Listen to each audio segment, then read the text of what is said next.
RCF.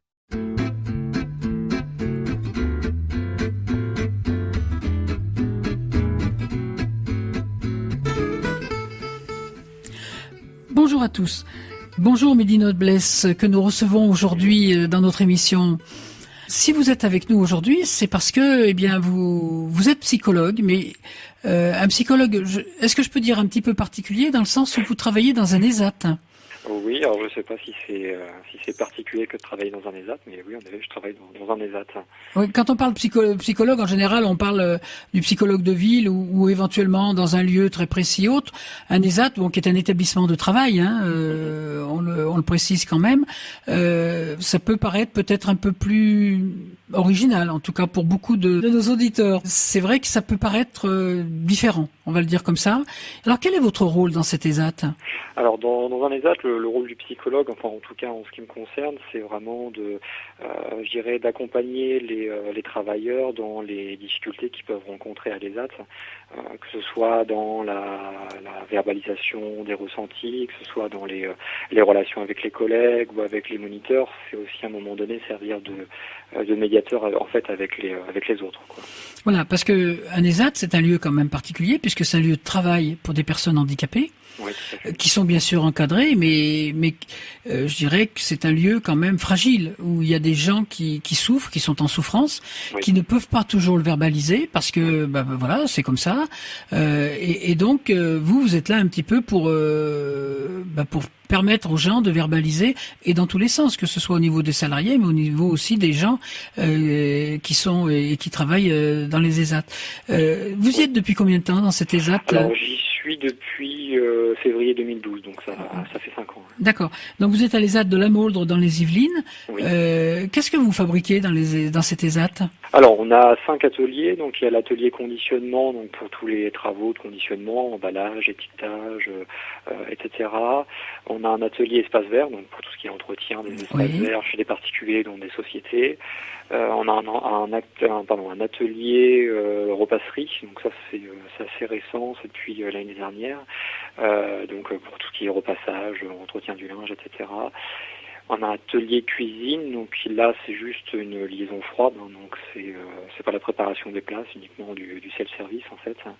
Et puis enfin un atelier d'entretien des sols et des surfaces, donc au sein de l'établissement et puis dans les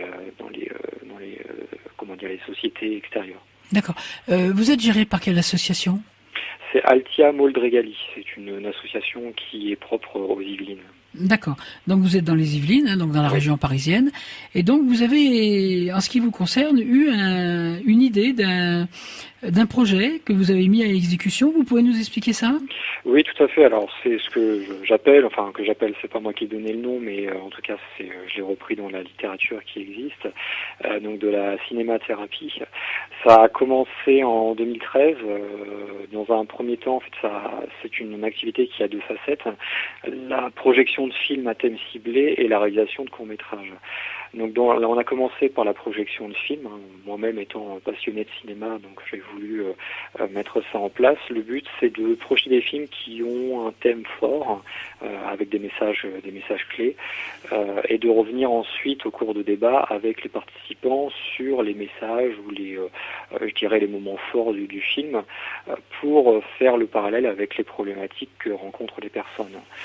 Donc forcément, ça nous a amené à visionner des films, que ce soit au cinéma ou que ce soit au sein de l'ESAT, comme Intouchable, comme De toutes nos forces, ou Le 8e jour par exemple, mais pas uniquement. On a pu aussi, de manière un peu plus large, projeter des films comme Police ou De rouille et d'os, pour parler de thèmes comme, la violence, la discrimination, la sexualité dans le handicap ou ce genre de choses, quoi. Voilà. C'est-à-dire que, si j'ai bien compris, vous allez au cinéma, soit dans les ESAT, soit à l'extérieur, en ville, et ensuite, avec les gens qui ont vu ce film, vous travaillez sur ce film et vous discutez.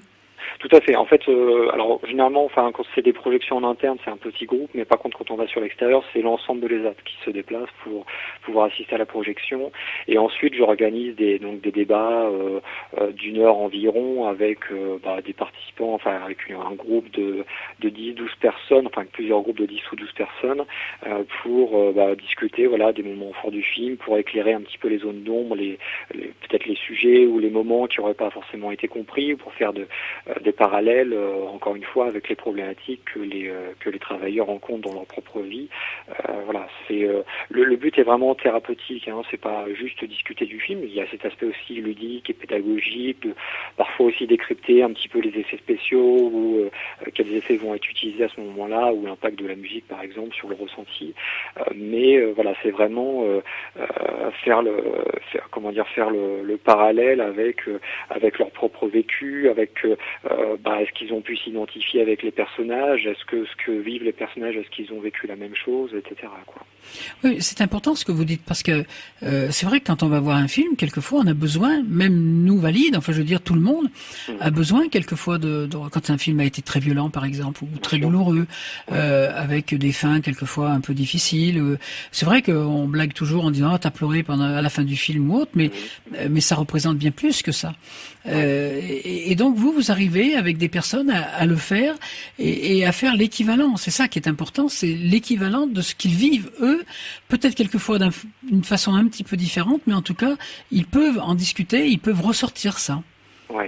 Alors parfois c'est vrai que c'est pas forcément évident, en tout cas pendant les groupes, parce qu'il y a certaines personnes qui n'ont pas forcément les moyens de s'exprimer, ont moins de facilité en tout cas pour s'exprimer. Donc parfois je reprends ça avec eux en individuel quand je les reçois, où on reparle un petit peu du film, ou justement parce que je sais qu'il y a parce que moi en tout cas je vois des parallèles entre leur vécu et puis ce qu'on a pu voir des personnages. Donc parfois je me sers un petit peu de la fiction qu'on a pu voir pour faire le parallèle avec ce que la personne est en train de vivre. Donc parfois ça se fait en deux temps. Après il y a des personnes qui participent volontiers, que ce soit pendant les groupes ou en individuel. Après il y en a d'autres qui restent campés sur leur position, et c'est leur droit, et qui n'ont pas forcément envie de partager ce qu'ils ont ressenti ou la manière dont ils ont perçu les choses. Mais ça reste assez rare, comme la plupart des usagers participent volontiers à l'activité et puis acceptent de se livrer un petit peu, tout sans pour autant s'étaler, quoi. Voilà, mais ça leur permet aussi de se libérer de certaines de leurs conditions difficiles, parce que on le sait, dans un ESAT c'est jamais simple. Il y a le travail, mais il y a aussi le handicap qui est très présent, et les gens, les usagers ont d'ailleurs des soutiens, et vous en faites partie par ce programme, des soutiens, bien tout simplement pour leur permettre de vivre mieux. Un ESAT, on le rappelle, c'est pas un lieu de travail traditionnel. Il y a bien autre chose. Le travail du milieu protégé, justement, et je pense que le milieu protégé a tout son sens ici. Et malheureusement, je sais que dans certains ESAT, les activités de soutien, justement, tendent à disparaître pour ne garder que de la productivité, et où l'accompagnement médico-social se fait de plus en plus rare, malheureusement. Ce sera le sujet de notre prochain court-métrage.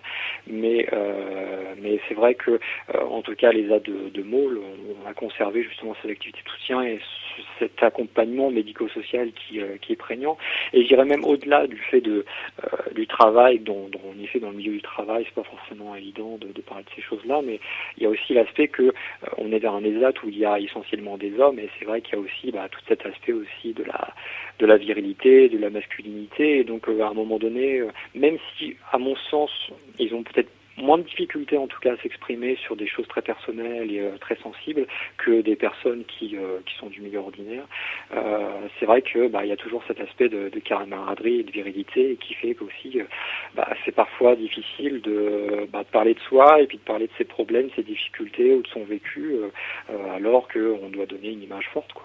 Oui, tout à fait. Mais c'est vrai que c'est important. La parole, c'est là où on se rend compte de l'importance de la parole pour tout le monde d'ailleurs, invalide ou personne handicapée, mais encore plus dans le monde du handicap. Comment vous est venue cette idée? Bon, vous nous disiez que vous aimiez beaucoup le cinéma, mais de faire le parallèle entre le cinéma, votre amour du cinéma, et de le transposer et de l'offrir comme ça à des personnes. Comment je présume que c'est un cheminement qui s'est fait pas en une seule journée, quoi.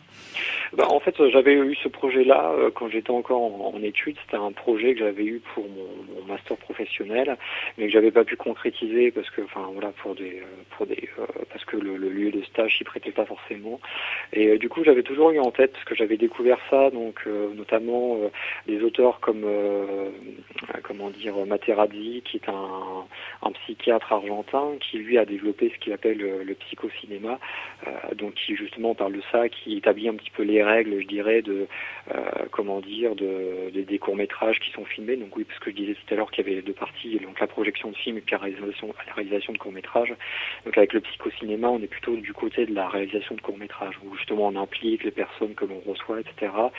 Lui, en l'occurrence, c'était des patients de psychiatrie, où on les implique dans le jeu, etc. Donc c'est inspiré du psychodrame, hein, qui est une comment dire, une technique, enfin une thérapie, une forme de thérapie propre notamment à la psychanalyse. Et donc il s'est inspiré de ça, où il s'agit globalement c'est du jeu, hein, c'est du jeu théâtral. Là il s'agissait d'une sorte de psychodrame filmé, si vous voulez. Hein. Donc je me suis inspiré de ces écrits-là. C'est vrai que ça m'a tout de suite parlé, étant moi-même passionné de cinéma. Et donc je me suis dit que ce serait un bon support justement de travailler ça avec eux. Et puis dès le départ, mon directeur Jean-Pierre Robert a tout de suite été partant pour cette aventure, et d'abord pour les projections de films et puis ensuite pour les courts-métrages. Hein.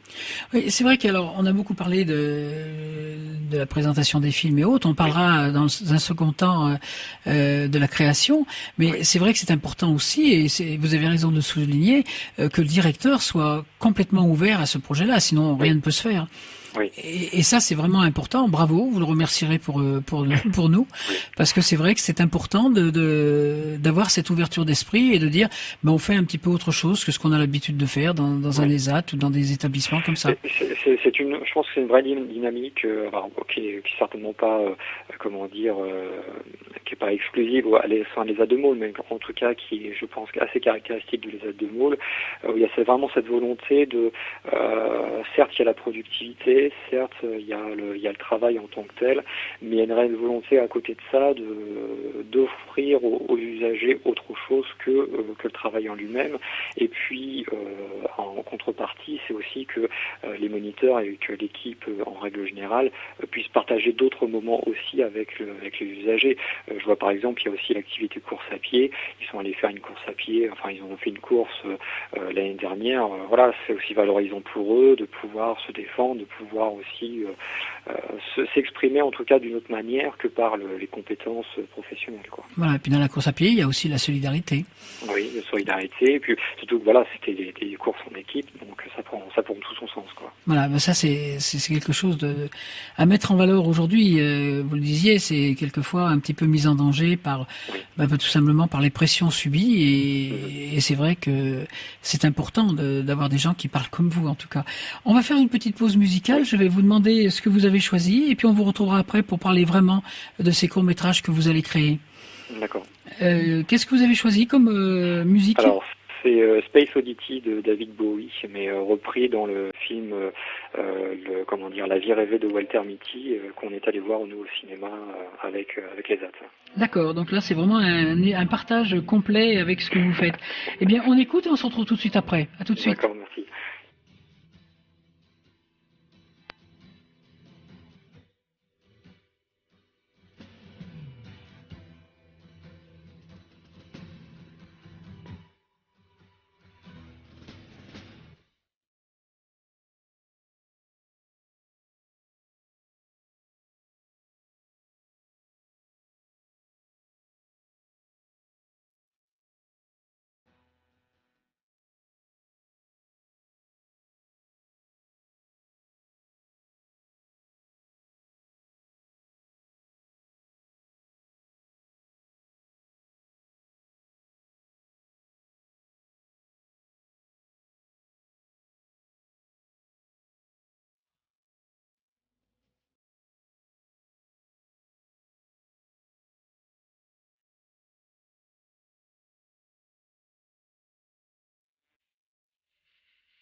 Donc nous recevons dans cette émission Mehdi Noblesse, donc pour de cinémathérapie dans un ESAT.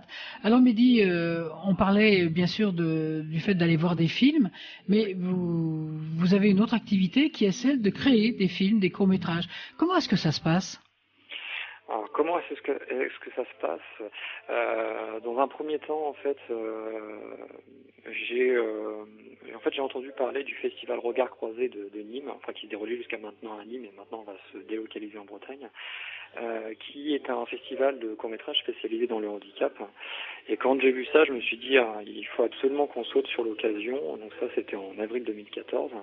Et je me suis dit, voilà, j'ai envie de montrer que les travailleurs des ZAT sont capables de faire des choses, que ce ne sont pas des incompétents à qui on donne des petites occupations pour passer le temps et pour les sortir un petit peu des familles ou des foyers, mais vraiment montrer que ce sont des personnes qui ont des réelles compétences et qui sont capables de tenir une productivité, quoi. Et du coup est partie de là l'idée des machines et des hommes, donc le premier court-métrage qu'on a réalisé, qui reste très amateur, mais qui visait surtout en fait à mettre en avant justement les compétences des travailleurs sous une forme un peu originale, humoristique, et un peu dérisoire, enfin un peu détournée, je veux dire. Donc c'est parti de là en fait, et on a dû faire ça très vite puisque donc l'idée m'est venue en avril 2014 et on devait envoyer la copie définitive au festival avant le 31 août. Donc il a fallu que j'écrive un semblant de scénario très rapidement, que je présente les intentions, que je présente l'activité, tout ça aux participants, que je trouve les personnes qui voulaient bien participer, et puis que je fasse le montage par la suite. Donc tout est parti de là en fait, même si j'avais dès le départ, quand j'ai proposé la projection de film, j'avais cette intention en tout cas ensuite d'aboutir à des courts-métrages, mais c'est vraiment que ça a été vraiment le déclencheur, ce festival, quoi. Est-ce que vous participez au festival Entre-deux Marches à Cannes? On a postulé. Maintenant, on attend la réponse. D'accord. Parce que c'est aussi un festival qui est en parallèle et dans les mêmes périodes que le festival de Cannes, donc qui amène quand même du monde, qui est maintenant vraiment reconnu. Ça fait déjà quelques années qu'il existe, et c'est vrai que c'est un festival qui touche tout ce qui est du monde du handicap, et c'est important de montrer ça aussi et de créer des festivals pour ce genre de cinéma. Oui, tout à fait. Et je pense que c'est pour avoir assisté plusieurs fois au festival Regard Croisé et puis pour avoir été en lien avec d'autres festivals, notamment le festival Handifilm qui se déroule à Rabat au Maroc. Tout à fait. Ça donne l'occasion non seulement aux personnes handicapées de découvrir ce qui se passe dans d'autres ESAT ou dans d'autres milieux, que ce soit un milieu ordinaire, un milieu protégé où où se trouvent des personnes handicapées, de voir là qu'ils sont pas tout seuls. Et puis je trouve que c'est vraiment une belle occasion aussi pour eux, déjà de se voir sur grand écran, c'est pas tous les jours, et puis de côtoyer des personnes du cinéma, de la télévision, du showbiz, pour le dire rapidement. Vraiment, ça a été une grande satisfaction pour nous, même si, en Regard Croisé, on a été sélectionné 3 ans de suite, et malheureusement, on est reparti à chaque fois à bredouille, mais à chaque fois, ça a été l'occasion de découvrir les usagers sous un autre angle, dans d'autres circonstances, comme je l'évoquais tout à l'heure, et puis pour eux, des moments assez exceptionnels, même s'il y a toujours l'amertume ou la déception de ne pas avoir remporté de prix, mais en tout cas, on passe un beau moment, et puis généralement, on fait la fête aussi, donc c'est toujours des moments agréables, quoi. Voilà, eux, ils se côtoient au monde dit ouvert, et en même temps, ce monde ouvert découvre aussi des perles, parce que franchement, ce qu'ils ne pouvaient peut-être pas imaginer, ils découvrent des gens, ils découvrent des êtres humains, ils découvrent des contacts, ils découvrent des sourires. Enfin voilà, il y a ce phénomène de rencontre qui est là et qui est très très important et qui n'aurait pas existé sans cette initiative. Oui, tout à fait. Et je pense, il y a les festivals, etc. Mais je pense aussi l'impact que ça peut avoir aussi au niveau des familles.